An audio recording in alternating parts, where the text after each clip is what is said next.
62. Génération nouvelle, c'est ça.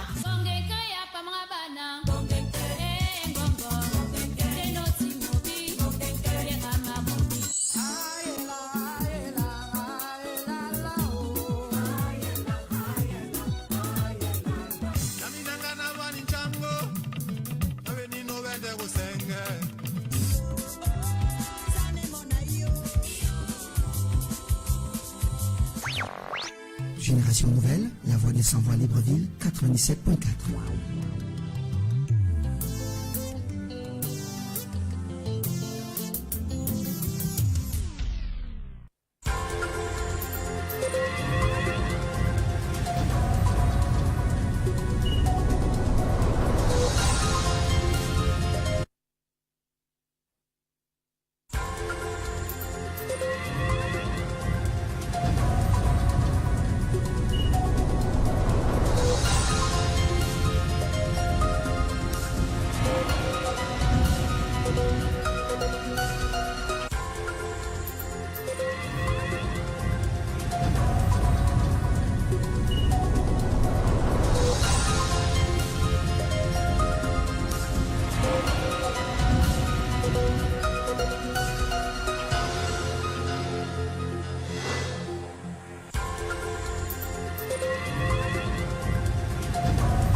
Chers auditeurs, nous sommes sur Radio Génération Nouvelle pour le lancement d'une nouvelle émission dénommée l'heure du Centre des libéraux réformateurs, en abrégé le CLR. Pour cette première, nous recevons le secrétaire général de ce parti, le camarade Sikout Igenja Nikez.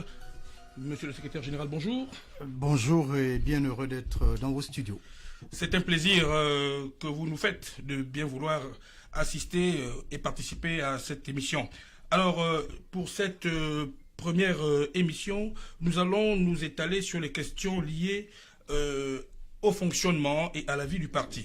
Et bien évidemment, nous allons engager les questions liées à la préparation de votre formation politique face aux échéances à venir, notamment les élections législatives et municipales. Nous allons également entamer les questions des rapports existants entre vous et le PDG et bien d'autres partis de la majorité au sein de cette dynamique. Et puis nous pourrons voir quelques propositions que vous auriez à faire certainement. Alors, camarade secrétaire général, pour rappeler à nos auditeurs, cette émission va dans le sens d'édifier les populations et les céléristes en particulier sur le fonctionnement, la vie du Centre des libéraux réformateurs. Nous aurons donc à l'occasion un certain nombre de fois la possibilité de recevoir ici des responsables du parti, du secrétariat exécutif, le président, pourquoi pas lui-même, et bien d'autres cadres, évidemment. Alors, camarade secrétaire général, encore une fois, bonjour. Bonjour. Comment se porte le Centre des libéraux réformateurs aujourd'hui? Comment va le CLR à l'orée de ces prochaines élections qui pointent à l'horizon? De par le rayonnement de son président, de par la redynamisation et la restructuration de ses organes, de par sa présence sur le terrain et de par l'expression de la démocratie que nous appelons au CLR le pouvoir à la base, je me permets de le dire solennellement, le CLR se porte bien et dans une phase de mutation fantastique dont la résultante attendue est bien de faire en sorte que le CLR confirme, sinon change de position au-delà de celle qu'elle a aujourd'hui après les scrutins couplés des prochaines législatives et locales d'octobre 2018.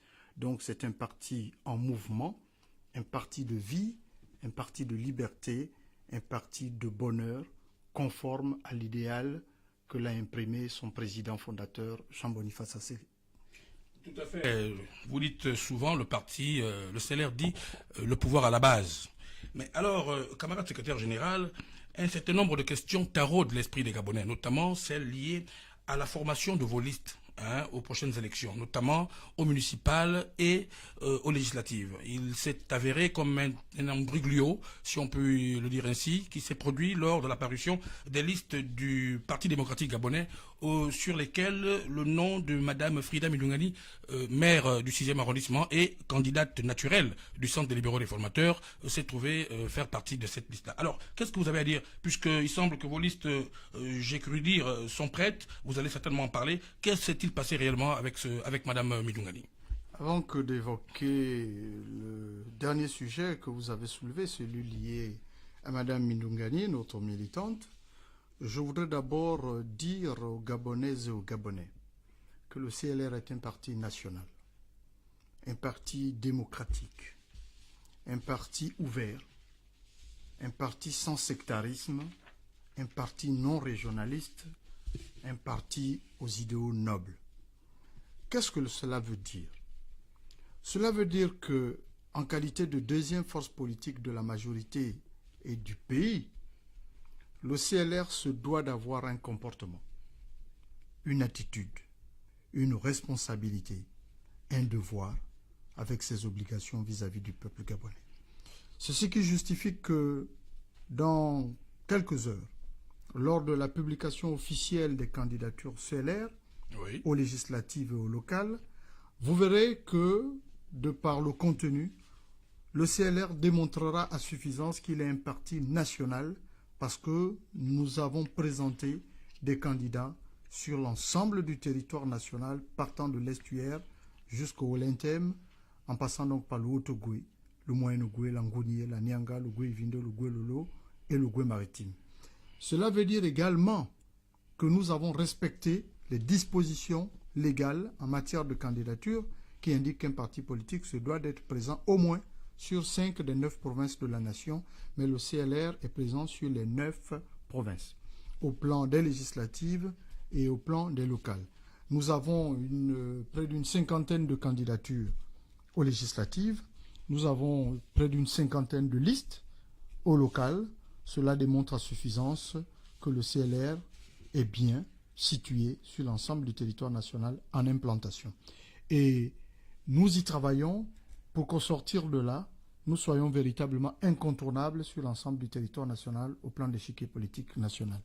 Vous avez évoqué une ambiguïté, un amalgame, parce que le nom d'une militante du CLR est sorti dans la liste d'investiture Frida Milungani. Du Parti démocratique gabonais, parti frère de la majorité républicaine et sociale pour l'émergence. En effet, c'est un peu avec étonnement que nous avons fait ce constat. Mais après échange avec la hiérarchie du PDG, il faut retenir que c'est peut-être une anticipation qui a été faite sans pourtant vouloir porter atteinte à la souveraineté du CLR.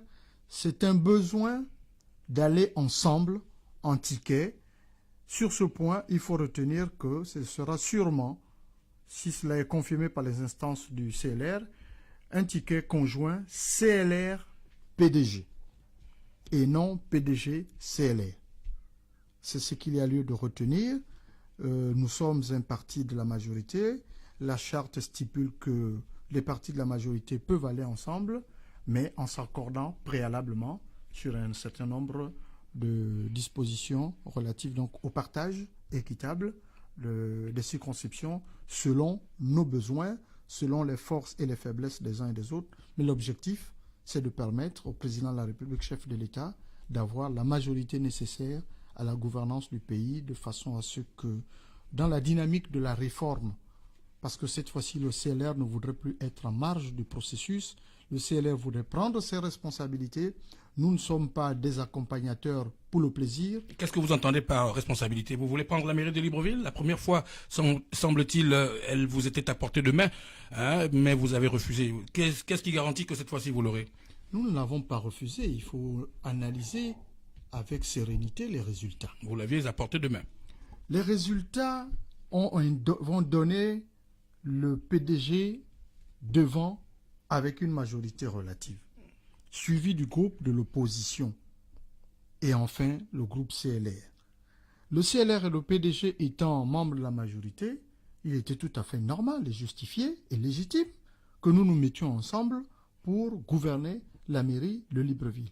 Et c'est à ce titre, La cogestion. en toute logique, que le maire de la capitale se trouve être une militante du PDG, parce que le PDG ayant la majorité relative. Et que dans le partage, il s'est trouvé que le CLR a 3 adjoints, le PDG 3 adjoints, ce qui est conforme aux résultats électoraux. Mais cette fois-ci, nous avons une ambition, c'est d'obtenir la majorité qualifiée permettant au CLR de gouverner la mairie d'Libreville en toute indépendance. Mais si d'aventure personne, parce que vous connaissez quand même la cartographie politique de la ville de Libreville, Oui. il est difficile, il faut avoir le courage de l'assumer et de le dire, à une formation politique d'engranger seule la majorité absolue à Libreville. Mais nous y travaillons, c'est à l'unisson des militants du CLR que nous allons donc pouvoir permettre au Centre des libéraux réformateurs d'avoir la majorité nécessaire pour gérer la mairie de Libreville. Alors, la commune de Libreville compte combien d'élus locaux? 153? 151. 151, ça vous ferait une moyenne de 75? Il faut 76 conseillers municipaux 76 pour prétendre conseillers. gouverner seul la mairie de Libreville. Très bien. Mais alors, Et présentement, nous en avons 43. alors, la question que je voudrais vous poser, c'est de savoir si le CLR se satisfait de la cogestion qu'elle a effectivement élaborée de manière tout à fait, on va dire, conciliante avec le PDG. Est-ce que vous vous satisfaisez de cette cogestion au sein de la mairie de Libreville? Parce que vous parlez de vouloir prendre la mairie. Si vous voulez prendre la mairie, vous voulez prendre le pouvoir, cela signifie que vous ne vous satisfaisez pas des premiers accords qui ont été faits. Ne parlons pas dans la langue de bois et soyons le plus clair possible pour que nos auditeurs nous comprennent. Le CLR est-il satisfait de la cogestion à la mairie de Libreville? Je ne dirais pas les choses comme vous les présentez. L'ambition première d'un parti politique, lorsqu'il a décidé de présenter une liste et lorsqu'il s'est affiché une ambition, c'est d'avoir la majorité. Mais si au résultat, on n'a pas pu avoir la majorité, vous pensez que même le PDG ou le groupe de l'opposition, en se présentant en 2013, l'ambition n'était pas de gouverner seul la mairie de Libreville? Je crois que si. Mais il faut tenir compte des réalités. Libreville est le Gabon en miniature. Partant de ce fait, il est difficile. Et d'ailleurs, pour l'histoire, dites-moi, quel est le parti politique qui, depuis 1996, le retour du multipartisme au Gabon, de par les élections, a obtenu la majorité à Libreville? Sauf l'exception Mbabé Solo en 1996 avec le RNB. Mais tout ce qui s'en est suivi à ce jour, ça a été toujours des cohabitations, des accords pour pouvoir gérer ensemble la mairie de Libreville. Très bien, camarade secrétaire général. Vous parliez d'avoir, on va dire, pourvu toutes les circonscriptions, j'allais dire toutes les provinces du pays, des listes du Centre des libéraux réformateurs, soit près d'une centaine de listes au local et au municipal. Alors, quelle est la garantie que vous avez, si on s'en tient effectivement au discours du président du Centre des libéraux réformateurs dans l'émission Astélé vous parle, où il ne s'est pas gêné de dire clairement qu'il réclamait son argent. La subvention annuelle, je crois qu'elle dure de près de 5 ans maintenant. Le parti n'est pas entré dans ces fonds. Alors comment pensez-vous pouvoir effectivement amener ces listes-là à bon port quand on sait qu'il se pose ce problème de moyens? Mais le président Assélé a tout à fait raison. On ne peut pas vouloir une chose et son contraire. Mais qu'est-ce qui prouve? Et il ne peut pas avoir une politique de 2 poids 2 mesures. Oui. Satisfaire les uns et ne pas satisfaire les autres. Une élection politique est d'abord un principe d'équité. Et lorsqu'on décide d'organiser les élections, même si on a un pouvoir, on se donne les moyens de faire en sorte que l'exercice de la démocratie soit profitable à tous. C'est une revendication légitime, c'est la loi qui le stipule. Il n'y a pas de raison que depuis 5 ans, les partis politiques ne reçoivent pas leurs subventions. C'est une insuffisance de gouvernance qu'il faut relever et qu'il faut dénoncer de façon à ce que, au moins, cette année, que toutes les forces politiques, conformément à la loi, rentrent en possession de leur argent. Il y a 2 principes de financement. Il y a le financement égalitaire qui dit que tout parti politique reconnu reçoit une subvention. Et il y a la subvention qui est proportionnelle au nombre d'élus qu'a chaque parti politique. Mais est-ce qu'il est normal que depuis 5 ans, les autres partis n'en profitent pas? Je ne sais pas si le parti au pouvoir reçoit sa subvention. Je n'ai pas la preuve du contraire. Je n'affirme rien. Mais il faudrait que nous rentrions en possession de notre argent, que les arriérés soient payés pour permettre à chaque parti politique d'aller en toute équité aux élections. Mais il faut noter, que le président a scellé son parti, malgré tout, en bon citoyen, n'ont pas attendu depuis 5 ans une quelconque subvention. Autrement dit, sans subvention, vous êtes prêt à aller au combat. Le CLR assumera sa part de responsabilité vis-à-vis du peuple gabonais Surtout, et espère que le peuple gabonais constatera qui fait quoi, pour qui, à quel moment et comment. Il est temps d'accorder à d'autres forces, pourquoi pas, comme le CLR, la possibilité véritablement de gouverner. Donnez-nous une parcelle de pouvoir total pour qu'on vous démontre comment le CLR veut et peut-il gérer le Gabon au plan local ou au plan national. Les mesures d'austérité prises, alors le Gabon n'a plus d'argent. Pensez-vous que en l'espace de 1 mois ou 2 mois qui nous séparent de l'élection, l'État pourra dégager les sommes inhérentes à cette J'ai la faiblesse de croire que ce n'est pas vrai. Est-ce que, au vu des potentialités économiques du Gabon, nous pouvons dire sérieusement que notre pays manque d'argent? Vous pensez qu'au regard de toutes les richesses de ce pays, on soit obligé véritablement de passer par des mesures d'austérité?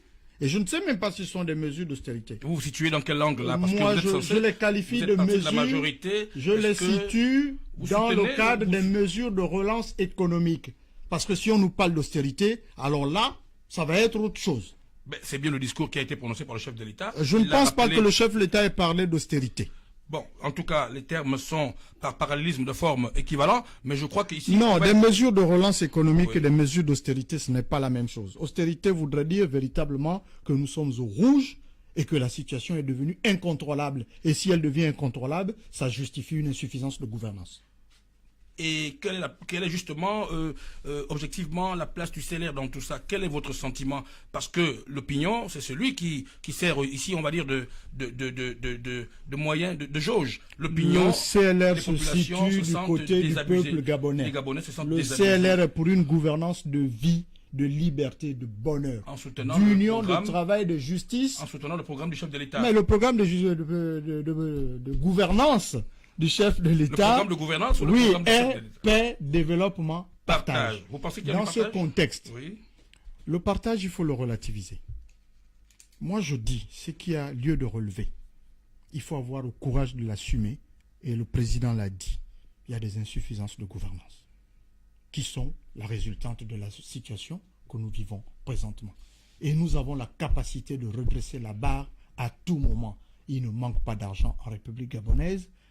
Il manque simplement un minimum de volonté pour faire les choses comme il se doit.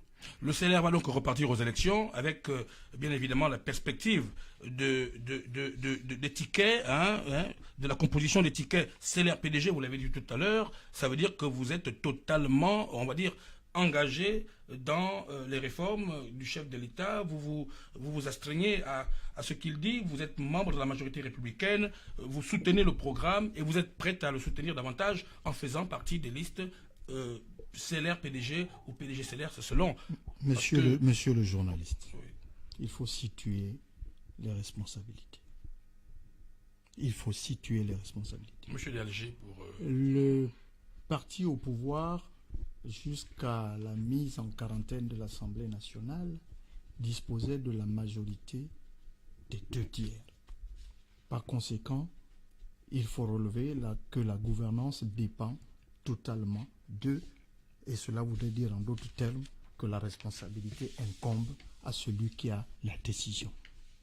Le CLR, aujourd'hui, est dans un mouvement d'accompagnement et non dans un mouvement décisionnel. Donc, nous nous situons, nous... Vous avez un membre du gouvernement? Oui, nous avons un ministre délégué auprès du ministre de l'Intérieur. Vous êtes comptable quelque part de l'action gouvernementale? Nous assumons. Mais nous demandons au peuple de situer les responsabilités au regard des responsabilités confiées aux uns et aux autres. Très bien. Alors, quels sont aujourd'hui les rapports entretenus au sein de la majorité républicaine par les partis de la majorité. D'aucuns disent que ce sont des partis gazelles. Le CLR, deuxième force, est un peu comme le second wagon. Le PDG, le tracteur. Mais alors, quelles sont véritablement les relations que vous entretenez? À quel niveau se situe cette majorité? Est-ce une vue de l'esprit? Est-ce véritablement une dynamique qui fonctionne? Si oui, que fait-elle? Sinon, pourquoi continue-t-elle d'exister? Je me permets de dire que la majorité, dans son fonctionnement actuel, est un feuilleton. Avec de nombreux épisodes. Des épisodes de circonstances, des épisodes d'intérêt, des épisodes pensés. Mais en somme, moi je le dis, je suis secrétaire général du CLR, j'ai été porte-parole adjoint de la majorité. Oui. Notre majorité ne fonctionne pas conformément à sa charte. Il faut le relever. Et lorsqu'on ne fonctionne pas conformément à sa charte, malheureusement, il y a des insuffisances. Mais nous avons engagé, le CLR est membre de la commission de réforme de la majorité républicaine et sociale pour l'émergence. Et je suis convaincu que pour l'avenir, sur la base des forces et des faiblesses tirées de cet état des lieux, nous allons reprendre les choses de façon à ce que ça soit une majorité pour le peuple, par le peuple et pour son intérêt. Comment le pensez-vous? Je crois savoir qu'il n'y a pas très longtemps, le Centre des libéraux réformateurs a participé à un certain nombre de travaux allant dans le sens de réformer, de revoir cette charte de la majorité. Est-ce que véritablement ces recommandations ont été actées? Qu'en est-il? Est-ce que cette charte a été revue? Et si oui, des résolutions fortes ont-elles été prises? Les deux commissions ad hoc mises en place à cet effet ont travaillé et ont rendu leurs conclusions. Il se trouve simplement qu'à ce jour, la conférence des leaders n'a pas encore examiné le document avant de le transmettre au chef de la majorité, qui est le président de la République, chef de l'État, président du Parti démocratique gabonais. Très bien. Alors, il y a une question tout aussi importante qui taraude l'esprit des Gabonais. Le départ de certains de vos hauts cadres, pour certains devenus gouverneurs, pour d'autres, on va dire, errants. Bon, alors, qu'est-ce qu'il advient du parti aujourd'hui? Messieurs, nous n'allons pas passer le temps à fonctionner avec des vieux clichés. Non, il est quand même dit ici que il est quand même dit, ça dure depuis combien de temps? Ça dure depuis 1 an. Vous allez nous fatiguer à chaque fois avec cette histoire de fonctionner. C'est vrai que le passé conditionne le présent. Très bien. Mais ce n'est pas un passé utile. Nous avançons et nous pensons à autre chose. Le CLR, vous ne parlez pas des nouvelles adhésions. Vous ne parlez pas des nouveaux cadres. Vous figez que nous en arrivons. Anciens clichés. Vous avez parlé des nouveaux arrivants. Nous avons le cas de M. Ona. Qui semble-t-il au niveau de Paris a joué un rôle, on va dire, charnière au sein de la diaspora. Alors, l'arrivée de M. Ona dans le CLR, que va-t-elle apporter, selon vous? Que va-t-elle apporter? Oui. Mais je crois que la conséquence de l'arrivée de M. Ona au CLR, je suis convaincu que M. Ona a compris que le CLR est un parti réformateur, donc, et que, sur la base du bilan qu'il a tiré de son appartenance à son ancien parti, il a estimé que sa nouvelle vision de contribution au développement du Gabon se situe au centre des libéraux réformateurs. Donc il est la bienvenue, et je crois d'ailleurs qu'il fait partie de nos chevaliers à l'occasion des prochaines élections législatives du côté de la province du Wellington. Bien. Alors, au 3e arrondissement, d'aucuns se sont posé la question, M. Jean-Boniface Assélé sera-t-il tête de liste cette fois-ci encore? Monsieur Jean-Boniface Assélé assumera ses responsabilités. Il conduira bel et bien la liste CLR au 3e arrondissement de la commune de Libreville. Ok, d'accord. Alors, on avait espéré que, sans trahir de secret, que vous nous dévoiliez quelque peu, ne serait-ce que pour les grandes lignes, pour les circonscriptions les plus importantes de la capitale, les têtes de liste. Est-ce qu'il est possible d'en avoir les noms ici, monsieur le secrétaire général? Non, cela sera publié dans le quotidien de l'Union d'ici 36 heures. Ok, d'accord. Je crois savoir que vous êtes vous-même candidat, monsieur Sikout. Dans le 4e arrondissement, vous avez conduit la liste en 2013. Vous allez la conduire encore cette fois-ci? C'est selon la volonté du parti. Mais les listes sont connues. Vous avez dit qu'elles étaient connues. Cela demeure-t-il encore un secret? Je suis astreint à un devoir de réserve en ma qualité de secrétaire général. Je ne peux pas être juge et partie. Ah, ok, d'accord. Je comprends votre sacerdoce. Alors, camarade secrétaire général, je crois qu'on a encore du temps. On a encore du temps.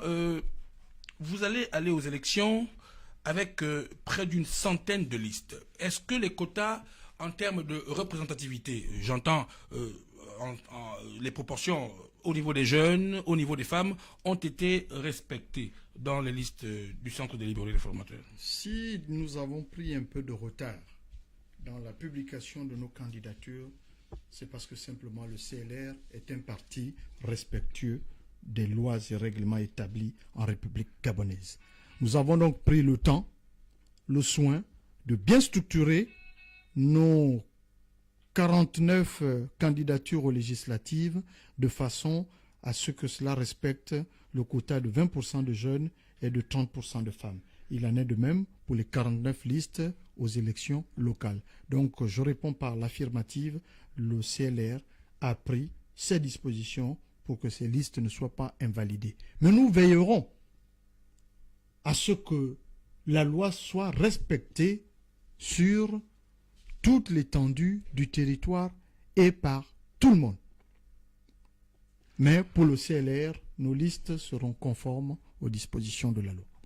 Très bien. Le 4e arrondissement demeure un arrondissement particulier puisque nous y avons un challenger de premier plan. Je ne vais pas citer le nom, on se comprend. Et le CLR a cette lourde responsabilité de présenter des candidats dans cette circonscription parce que nous y avons un ministre, à la personne de Madame Zodi, Madame Zodi, Taï Patricia, et Monsieur Sikouti Genja, vous-même, vous avez donc affaire à Monsieur Chambrier et son équipe. Pensez-vous être capable de terrasser ce challenger? Vous savez, c'est sans tabou. Il y a des expériences déjà vécues. Le CLR dans le 4e arrondissement a une place à tenir, un rôle à jouer. Et donc, par conséquent, nous allons mettre tous nos atouts à disposition de façon à ce que le CLR sorte de là avec des résultats positifs au niveau du premier siège, au niveau du 2e siège et sur l'ensemble de l'arrondissement s'agissant des élections locales. Ok, d'accord. Nous allons faire une petite pause et revenir dans quelques instants. Merci.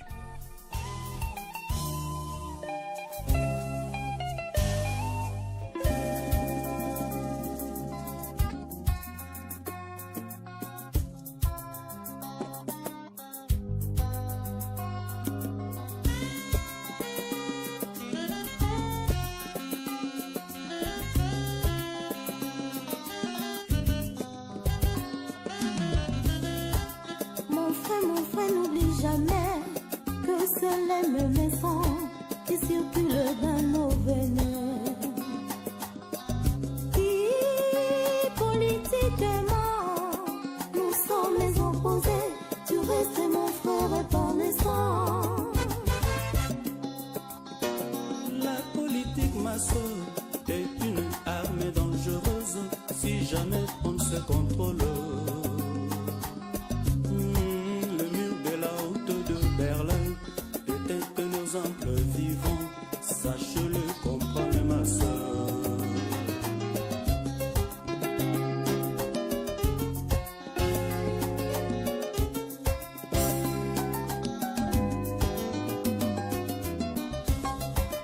Mon frère, n'oublie jamais que c'est les mêmes sons qui circulent dans nos veines.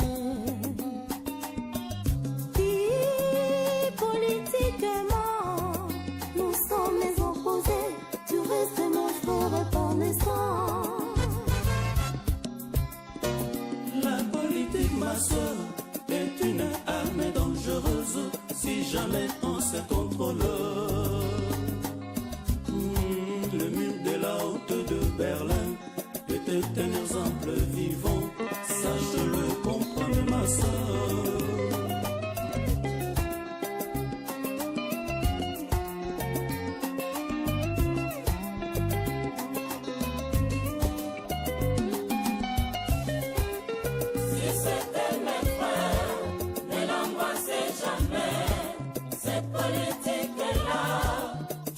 société.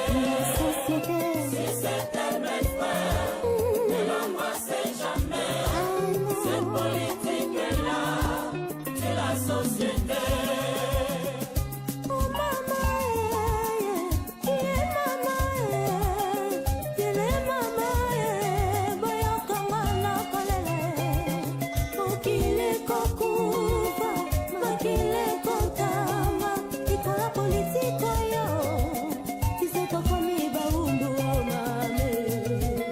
Président Joseph Kabila, Président Ali Bongo Ndimba, Président Denis Sassou Nguesso, ne l'embrassez jamais cette politique-là.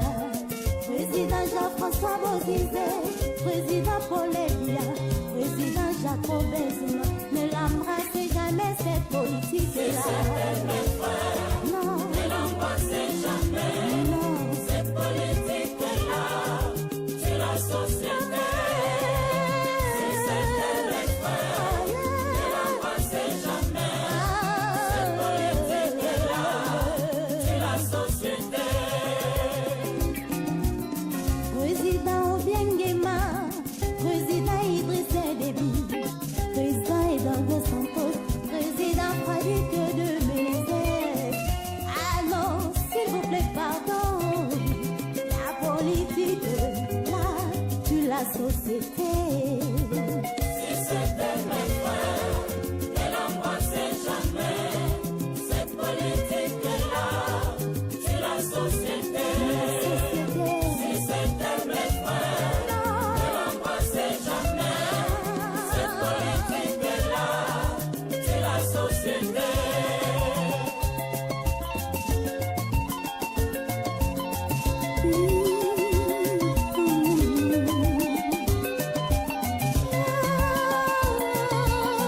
Pourquoi la guerre? À qui la guerre? Pour qui la guerre? Tu la société.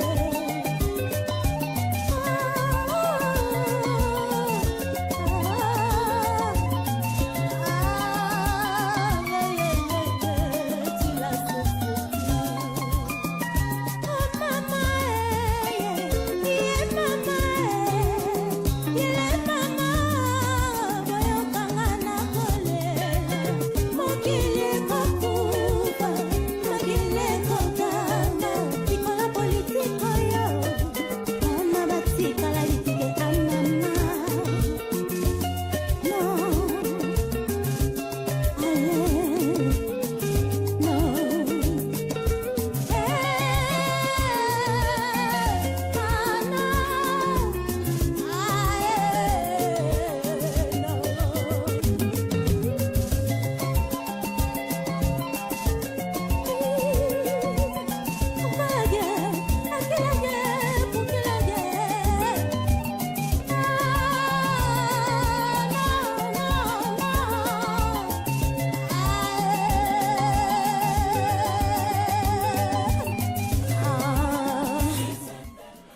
Retour sur Radio GNTV pour cette émission, cette première émission, l'heure du Centre des libéraux réformateurs, entendez le CLR. Nous recevons donc le secrétaire général, le camarade Nikez Sikoti Genja, et nous poursuivons donc le fil normal de notre émission.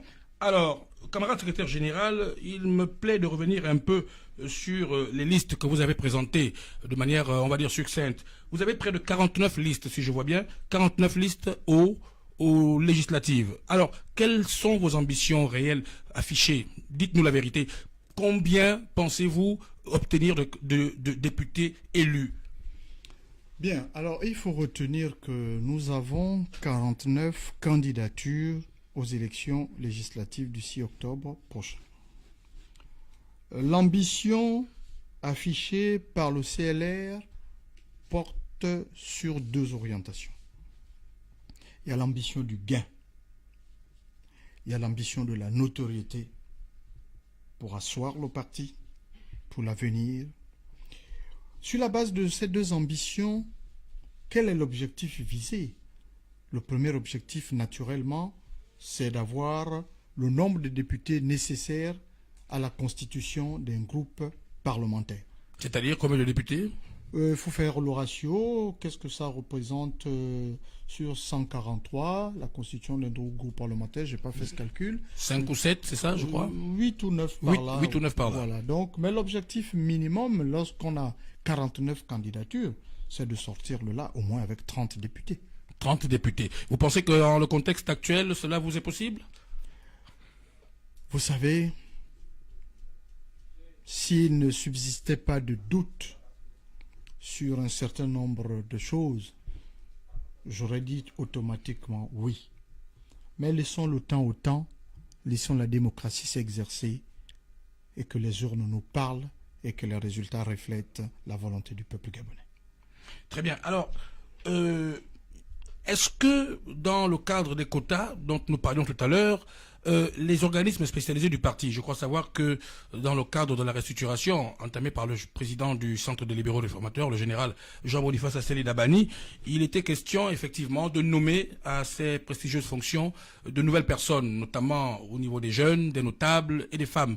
Alors, ces corporations ont-elles véritablement contribué à la constitution de vos listes?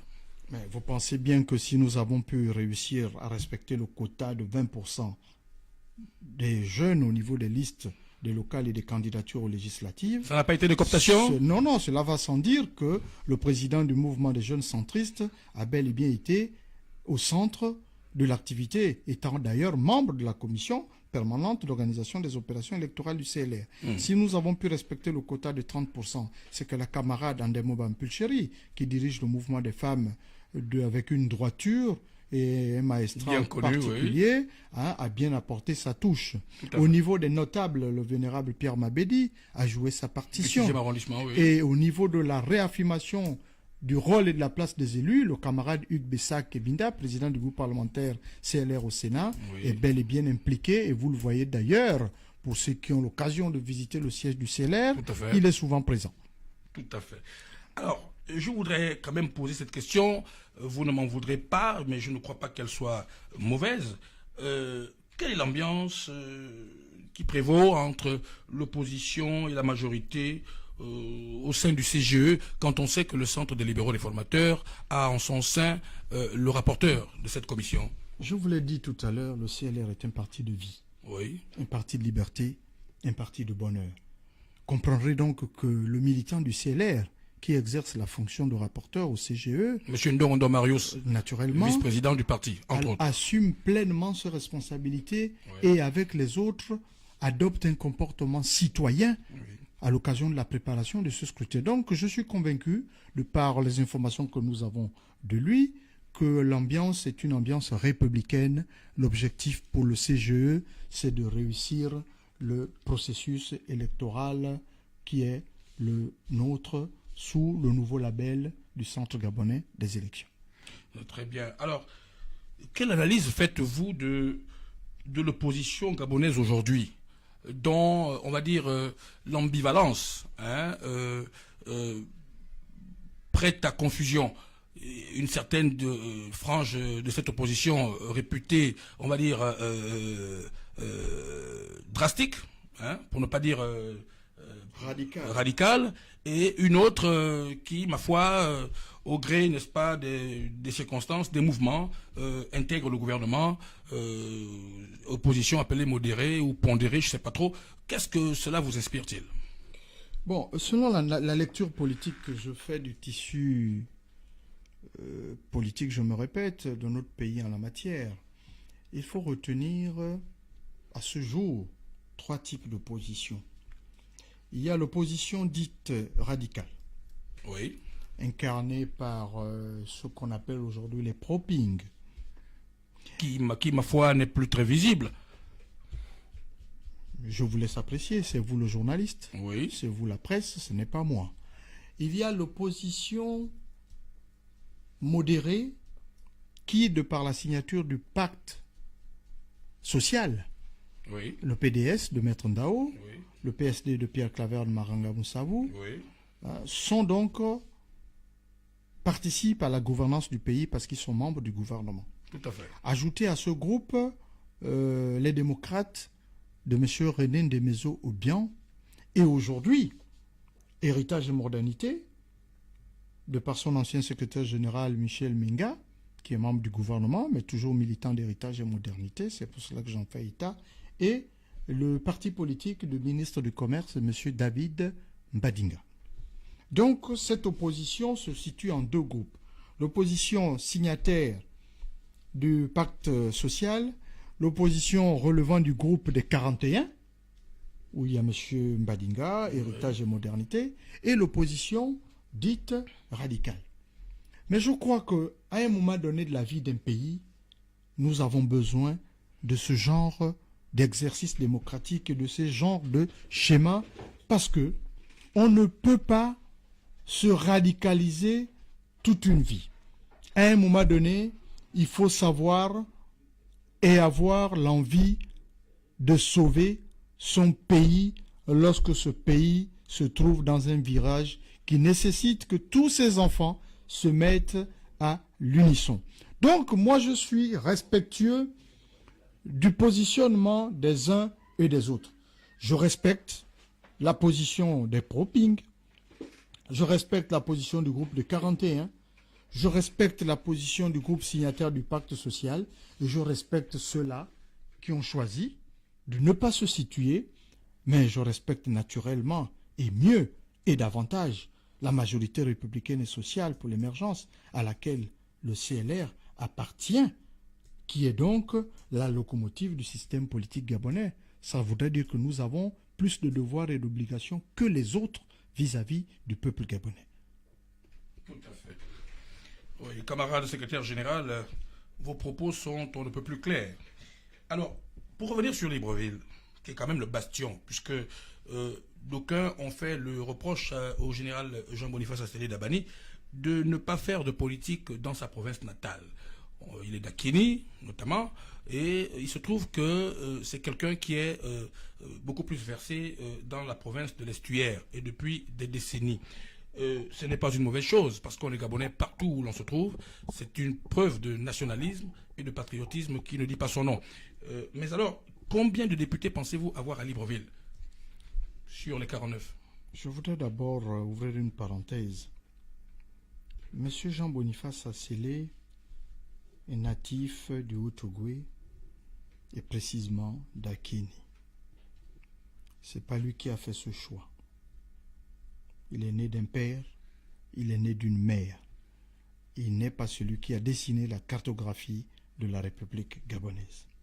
Mais, au moment où il a pris conscience de ce qu'il était lui-même, M. Asselé a choisi véritablement de servir Libreville et non de se servir de Libreville. M. Asselé a choisi d'être librevillois dans tous les sens, au plan éducatif, au plan du sport, au plan des hôtels, au plan de l'humanisme, au plan de la santé, de la culture, de l'amour humain. Si quelqu'un dans ce pays se lève pour reprocher à M. Jean-Boniface Asselé d'être librevillois, alors je dis celui-là n'est pas gabonais. Je le défie de venir ici pour qu'on entretienne ce débat. C'est le prophète altruiste, on va dire. Dites-le comme ça. Mais Jean-Boniface Asselé, à sa place à Libreville, il est librevillois et je dirais mieux. Tout à fait. Si on était un peu correct, si on savait rendre l'ascenseur, cet homme aurait dû être maire de la commune de Libreville depuis des décennies. Mais peut-être qu'à sa décharge, l'organisation politique de la République fait que, pour ceci ou pour cela, je ne voudrais pas rentrer dans ces détails, il y a peut-être ce petit blocage. Mais qui sait si 2018 ne serait pas la révélation pour Jean-Boniface Asselé en qualité de maire de Libreville. Et quelle garantie avez-vous, puisque... Je n'ai aucune garantie, je ne m'en tiens qu'il respecte, il est très respectueux, n'est-ce pas, de sa famille, respectueux de ses sentiments, respectueux de ses parents, de sa famille politique et de ses parents. Mais vous êtes sûr que vous savez, Monsieur Asselé est de laisser tomber le PDG? Le PDG voudra encore prendre la mairie cette fois-ci. Monsieur Asselé n'a jamais eu l'ambition de laisser tomber le PDG. Mais alors, comment pensez-vous prendre la mairie, puisque le PDG a la même ambition? Mais lorsque l'ambition du PDG est partagée par le CLR, c'est simplement l'enfant qui sortira le mieux placé, à qui on devra confier la gestion de la commune de Libreville. Et puis, à un moment donné, Très bien. même si d'aventure, cet enfant n'est pas celui qui est le mieux placé, mais si tel est que l'enfant est celui-là qui mérite, au nom de la reconnaissance de la postérité et de l'histoire, qu'on lui donne cette capacité d'essayer. Mais comment ne pas vouloir Et pourquoi l'ont-ils pas fait en 2013 selon vous? Comment ne pas vouloir essayer cet il homme n'avait pas déjà qui a l'opportunité. démontré au niveau des travaux publics, qui a démontré au niveau de l'assainissement qu'il a la capacité d'être un homme qui peut tenir les rênes de la commune de Libreville. Mais je voudrais vous défier, même dans le cadre d'une convention, peut-être prochaine, donner à Sélé 2 ans à la mairie de Libreville. Et s'il n'a pas réussi, il vous restituera son mandat. Très bien, mais évidemment, ce que vous dites est bien, on comprend. Mais en 2013, vous ne pensez pas que le PDG avait cette lecture? Qu'est-ce qui vous dit que cette fois-ci, le PDG acceptera que ce soit le CLR qui prenne les marches? Non, je n'accuserai pas le PDG de cela. Est-ce que nous avons demandé à être essayé? Bon, vous faites bien d'en parler de cette manière-là. Vous savez, on a quand même quelques petites appréhensions, vu le climat qui prévaut, et nous ne voulons pas faire dans la langue de bois, encore une fois, les relations, par tout ce que nous entendons aujourd'hui. Je vais peut-être vous arrêter, vous dire. Nous, Faisons attention à ceux-là qui sont devenus des spécialistes de la nuisance. Il y a des reptiles des forces antidémocratiques tapis dans l'ombre, qui jour et nuit, ces petits sorciers, ces vampireux travaillent à ce qu'il y ait de la discorde entre le PDG et le CLR. Parce qu'ils savent bien que si le PDG et le CLR véritablement à l'unisson, je suis convaincu que ce sera une chose, qu'on donne simplement au CLR la capacité de participer à la décision aux côtés du chef de l'État, et vous verrez qu'un certain nombre de choses au plan social, Jean Boniface Asseli Dabani, pourront changer. Jean Boniface Asseli Dabani, merci monsieur le secrétaire général, n'a de cesse de rappeler qu'il faut convaincre et gagner dans la paix, qu'il faut forcer l'admiration pour convaincre et gagner dans la paix. Pensez-vous que vous avez suffisamment forcé l'admiration? Pensez-vous que désormais les Gabonais ont pris la mesure de la situation pour vous accorder leur suffrage afin que vous réussissiez à cet ouvrage? Jean Boniface Asseli, avec ses forces et ses faiblesses, nous a fait la démonstration de ce que forcer l'admiration pour convaincre et gagner dans la paix est une réalité. Une réalité liée au slogan du Centre des libéraux réformateurs, le pouvoir à la base. C'est la résultante du centrisme du CLR. C'est la résultante de notre nature de parti réformateur. Le CLR, de par l'exercice du pouvoir à la base, démontre à suffisance que la démocratie doit être participative. C'est en cela que la mandature prochaine à l'Assemblée nationale, les élus du CLR auront un comportement dans un contexte de législature participative, c'est-à-dire que nous allons mettre le citoyen au cœur de la politique qui consiste à voter la loi, à consentir l'impôt et à contrôler l'action du gouvernement, et mieux au titre des locales, à adopter une politique véritable dans le cadre du développement local, via par exemple l'initiative nouvelle intéressante démontrée et proposée par le président de la République, le FID. Mais renforçons les capacités du FID, prenons les outils de la décentralisation pour qu'elles soient effectives et donnons aux collectivités locales la possibilité de participer véritablement au développement de la nation. Très bien. Camarade secrétaire général, il nous reste près de 2 ou 3 minutes, je crois. Nous allons vous laisser la possibilité de conclure avec un mot de fin, c'est possible.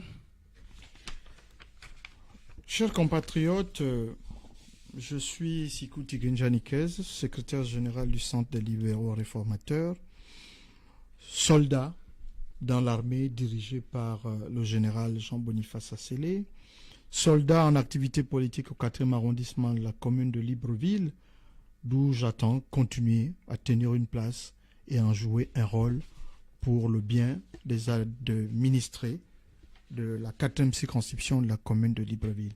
Mais je voudrais aller au-delà pour dire aux Gabonais que la seule vertu qui reste coupable, c'est le remords.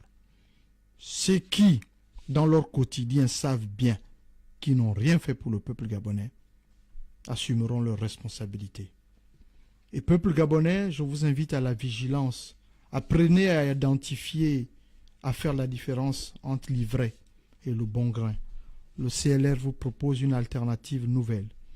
Le CLR vous propose l'innovation, la création, la concrétisation.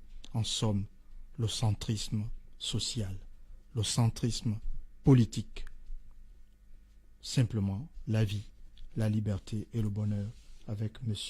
Jean-Boniface Asselé. Mais je ne pourrais mettre fin à cet exercice sans pourtant saluer l'équipe de cette radio qui fait preuve de professionnalisme, de talent, mais surtout d'audace et de courage. Merci.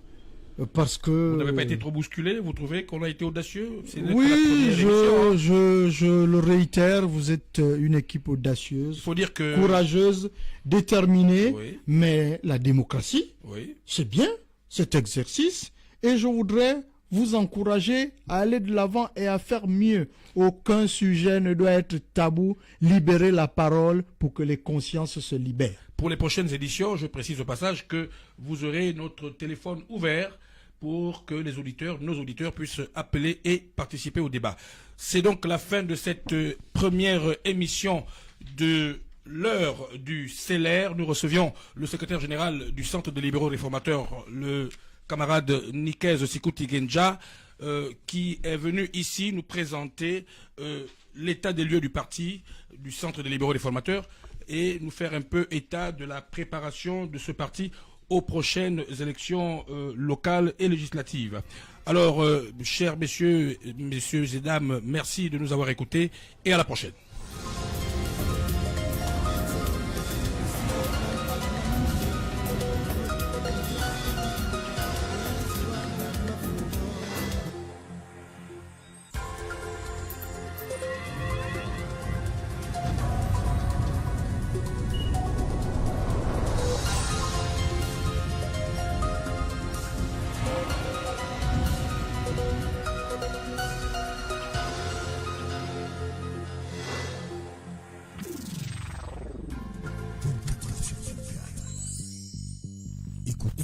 Écoutez, Génération Nouvelle, 97.4.